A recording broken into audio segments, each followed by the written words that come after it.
Happy about the free admission this year, says she came for the food, but it's great that she can try all sorts of wines too. There had been a lot of concern about the success of the Gourmet Festival after it was forced to move from the Central Promenade to Kai Tak Cruise Terminal due to Occupy road blockages.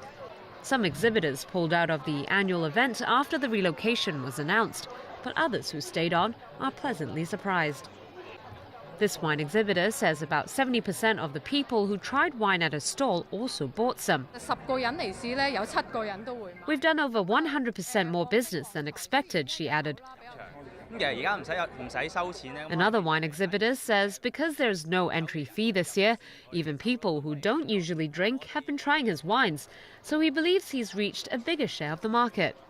The tourism board now estimates this year will beat last year's record of 140,000 visitors after the first 3 days of the festival saw more than the first 3 days in 2013.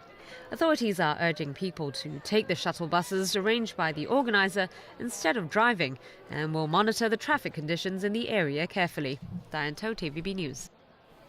German police have arrested a Spaniard who is suspected to be a high-ranking logistical expert from the Basque separatist group ETA. A 49-year-old man, Tomás Elgorriaga Kunz, is accused of masterminding explosive attacks. German officials say Kunz was convicted in France of being a member of a terrorist group and preparing attacks and had been on the run since 2004. He was arrested in the southwestern German city of Mannheim on Friday.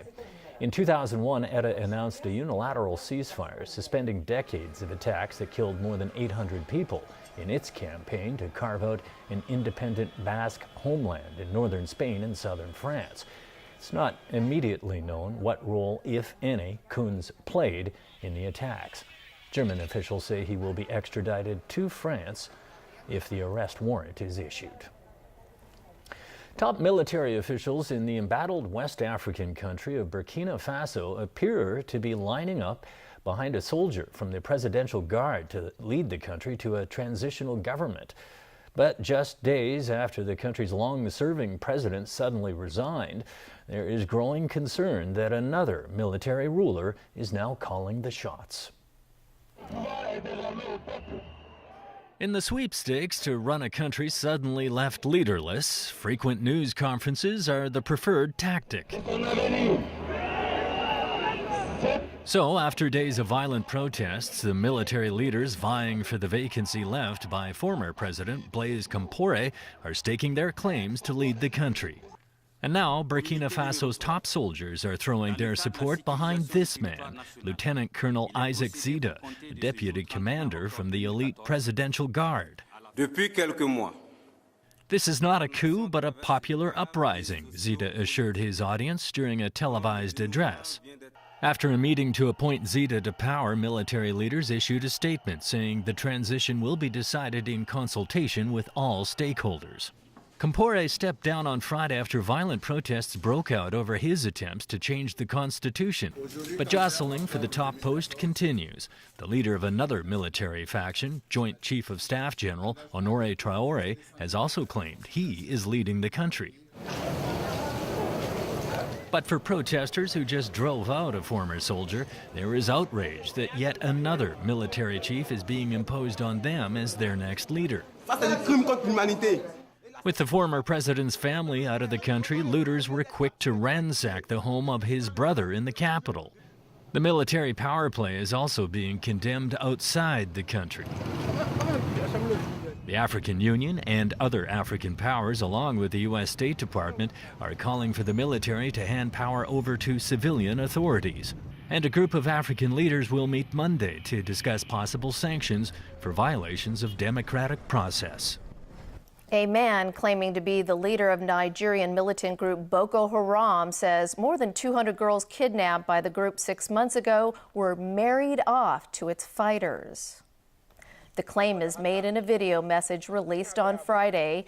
It shows a man who says he is the group's leader, Abubakar Shekau.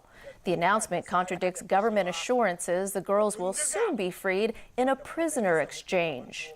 But the authenticity of that message has been difficult to confirm. Nigeria's military says it has killed both the militant leader and an imposter imposing as him in videos. Nigerian defense officials announced last month that Boko Haram had agreed to an immediate ceasefire to end a 5-year insurgency. Canada is now added to the list of countries that have stopped issuing visas to people from Ebola-stricken countries. But good news on the Ebola predicament in the United States. In New York, Dr. Craig Spencer, who contracted the disease while volunteering in Guinea, has been upgraded to stable condition. Also, Ebola survivor, Texas nurse Nita Pham, has reunited with her dog Bentley after her pet proved to have no symptoms during a 3-week quarantine. And even though a Spanish nurse's dog was euthanized as a precaution, the nurse herself is doing great. Teresa Romero is now Ebola-free but still being monitored in a Madrid hospital with her husband at her side. Meantime, the African Union Commission is sending another medical team to lend a helping hand to Ebola-hit regions. All right, what do you have for us in sports today, James? Football, Sonia, and good news for Real Madrid is bad news for Barcelona. Real Madrid now has taken the lead in La Liga at the expense of Barcelona. In the English Premiership, Chelsea continues to show the way after they beat Queen's Park Rangers. Chelsea continued